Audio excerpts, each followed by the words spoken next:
You turned your back on tomorrow, 'cause you forgot yesterday. I gave you my love to borrow, but you just gave it away. You can't expect me. I was just looking for the sports channel, Gary.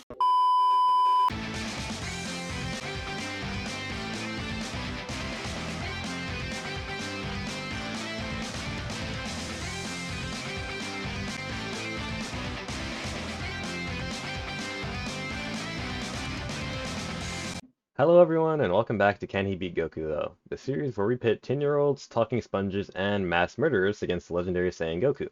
In today's episode, I believe that Goku might actually have a run for his money, as today we're going to be pitting Goku against the God of War Kratos and his son Atreus.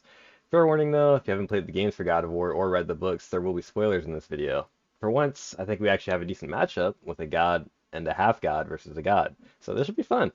Before I start, I should say that I have played through God of War Ragnarok, and there are no noteworthy feats that happen in it, so I won't be talking about that game story in this video just for the sake of time. So without further ado, let's get into it.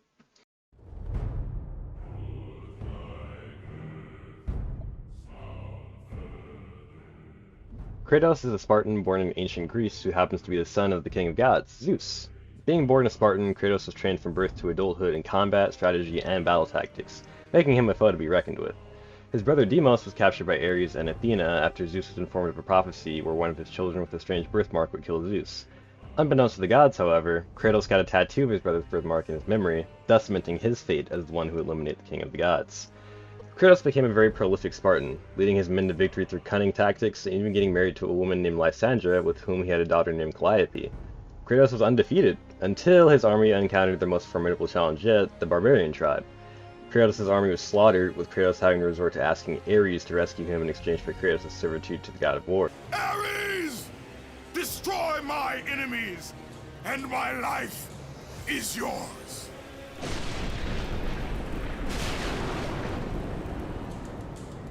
That desperate call for aid would come to haunt Kratos for all his days. By the gods, what have I become? At this point, Kratos doesn't remember that Atreus is the one that kidnapped his brother, so Ares accepts this offer from Kratos, kills all the barbarians, and also gives him the Blades of Chaos.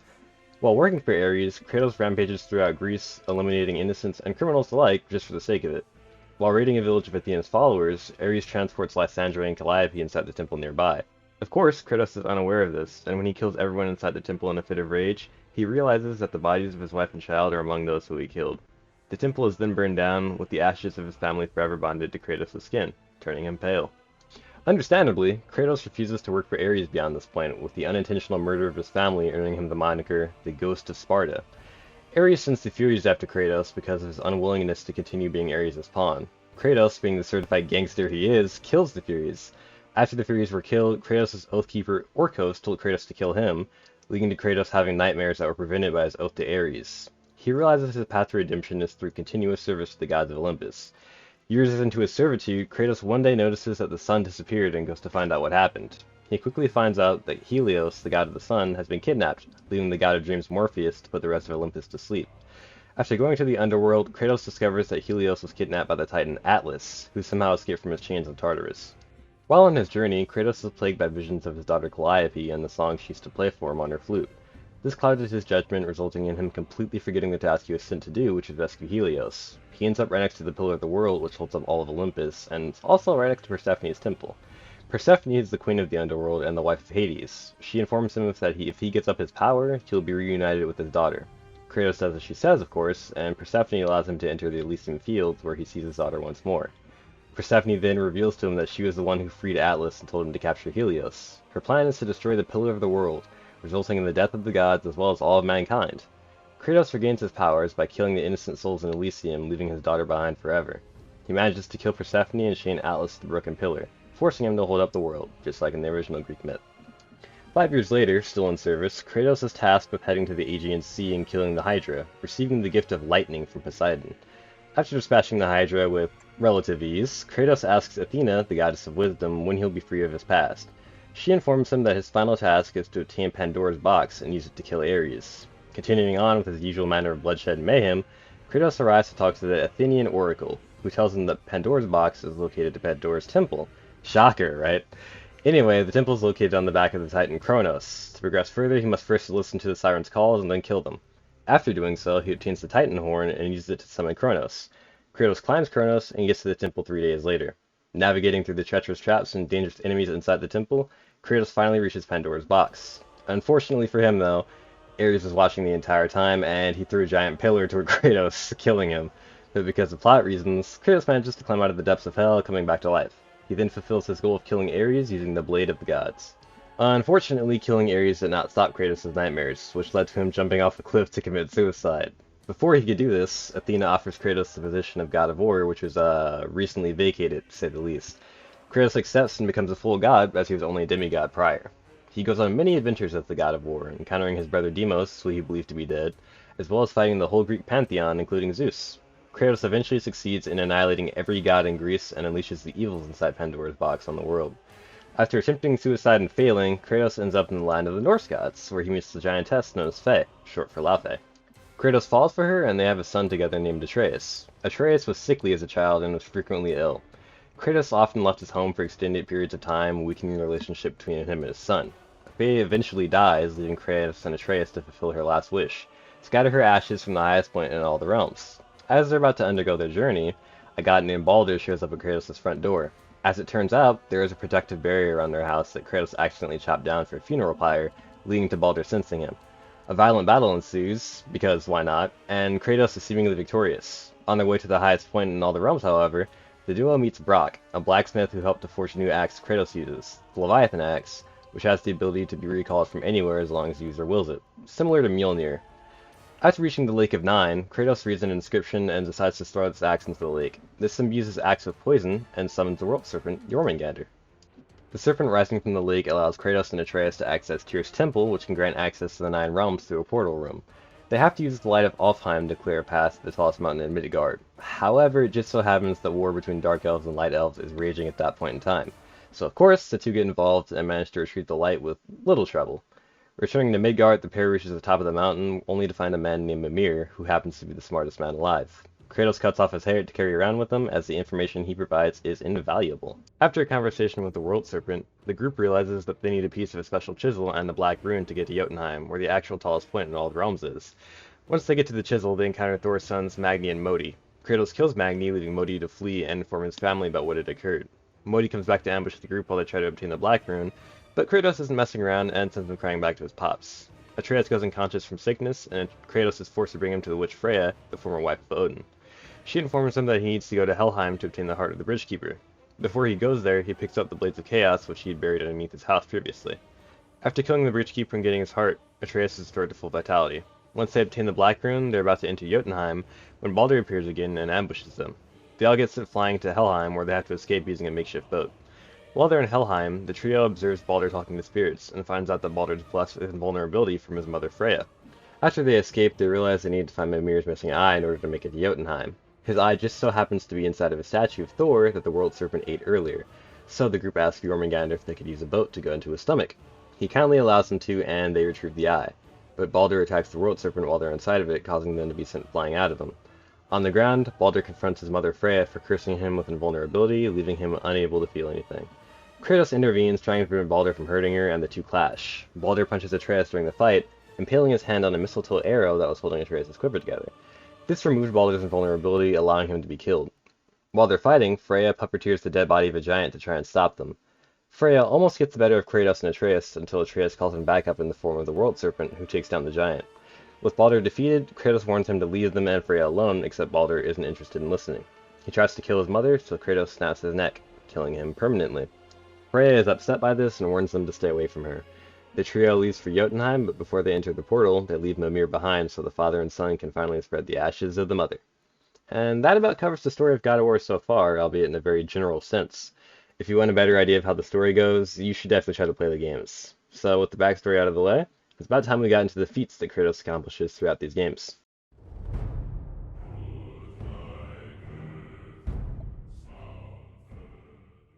I'll be talking about the strongest feats people use for Kratos in each category, starting with strength. So the main strength feat people use for Kratos is him matching Balder in a fight, who's around equal to Thor, who knocked the World Serpent back in time and splintered Yggdrasil. And since Yggdrasil contains infinite timelines and universes, people say this makes Kratos above dimensionality entirely. Supposedly, each branch of the tree transcends the last infinitely, meaning the tree is literally infinitely above dimensions. Using the definition from Versus Battles Wiki, which is generally unreliable when it comes to how they rank characters, most people place Kratos at Outerversal level. Now, just for the record, Outerversal is the second highest tier that a fictional character can possibly reach according to Versus Battles Wiki. So we've established that Kratos is Outerversal. Let's see how fast he is. In God of War 3, Kratos kills Hermes, the god of speed, and steals his boots. In this game, Hermes is able to dodge the light that emanates from Helios, the god of the sun. Helios' light is stated to be able to light up the underworld instantly, which would be infinite speed because the underworld is frequently described as infinite in size. As for Kratos' durability, it scales to his strength, meaning he would have outerversal durability as well. As for Atreus, he's able to tank a hit from Baldur, who Kratos was able to defeat. Even though he was able to tank a hit, he was hardly able to damage him, so we can say with a fair amount of certainty that Baldur was either holding back, which he would have no reason to do, or that Atreus' durability is better than his strength. That's not unheard of in fiction, but it still is odd for this game. For the sake of simplicity, we'll say that Atreus has outerversal durability and multiversal strength. He should be comfortably above light speed, doing somewhat relative to Kratos. Okay, you know what, I was going to do this video and not mention this, but I couldn't live with myself if I did. I personally don't think Kratos or Atreus are anywhere above planet level. All the feats Kratos demonstrates have no backing for being anything above even universal, let alone outerversal. That whole thing about being relative to Thor I mentioned earlier is literally debunked in the newest game, God of War Ragnarok. We actually see Thor fight the World Serpent and send it back in time, except the Nine Realms don't shake as the legend claims. Oh yeah, I forgot to mention, that entire story about splintering the World Tree is only a legend and never told by a reliable source. It is said that when Jormungandr and Thor battle at Ragnarok, their clash so violently shakes the Tree of Life that it splinters, casting the serpent backward through time, even before his own birth. What? That is madness. To further debunk this, you can literally visit the World Tree after Thor fights Jormungandr. If it was splintered, not only would you not be able to visit it, time itself would be destabilized since the World Tree is what keeps dimensions and time in check.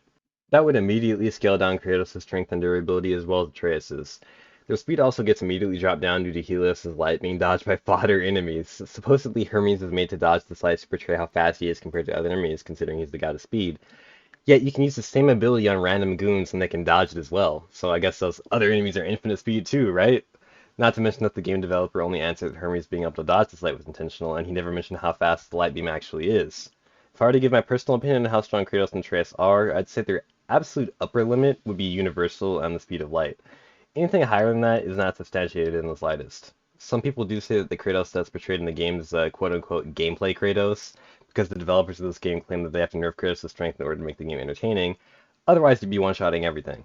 That makes sense and it's fine, except even in the books, Kratos isn't some crazy powerful guy. In fact, the books say he uses all of his strength to move a rock, dude. Oh, and get this, he uses a dozen swings to break ice. That's right, the God of War, who's supposedly able to destroy infinite dimensions and timelines, can't break ice in one hit. This is even supported in the game, as there's an entire segment of a mission where you have to use a giant chisel to break some ice. How are we getting down there?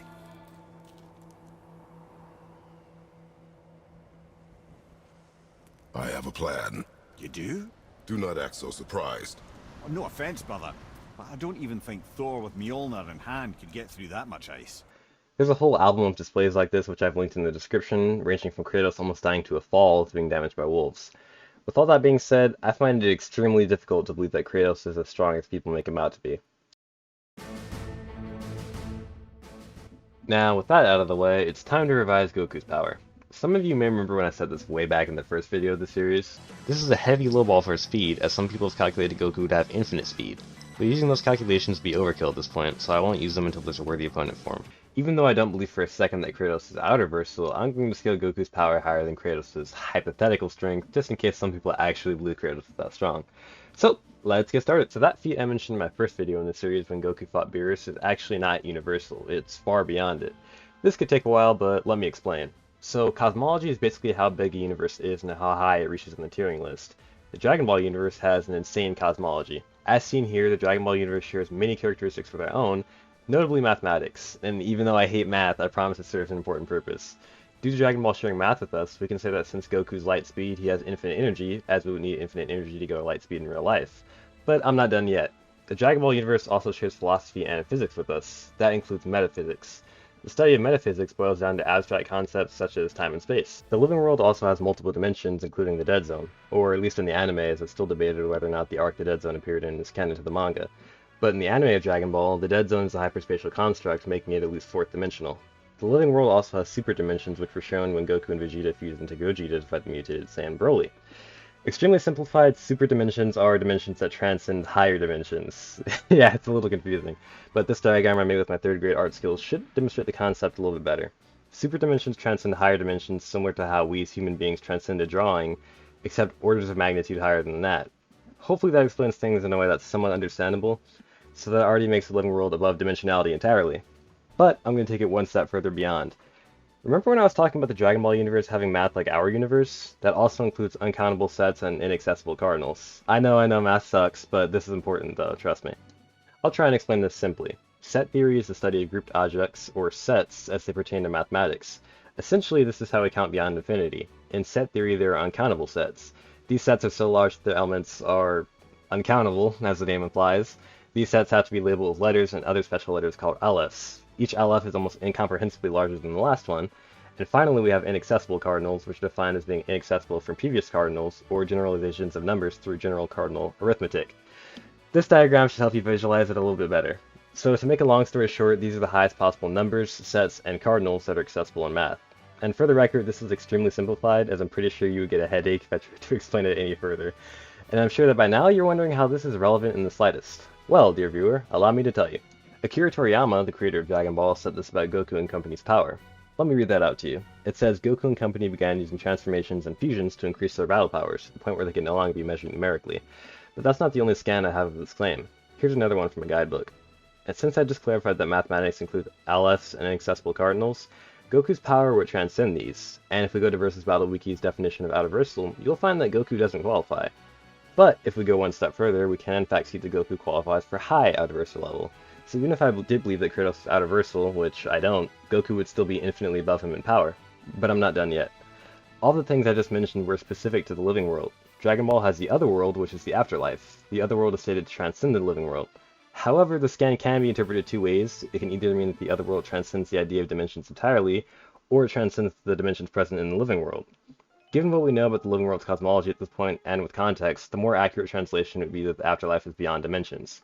This is further supported by Goku and other reliable sources, including guidebooks, stating that the other world lacks the concept of time.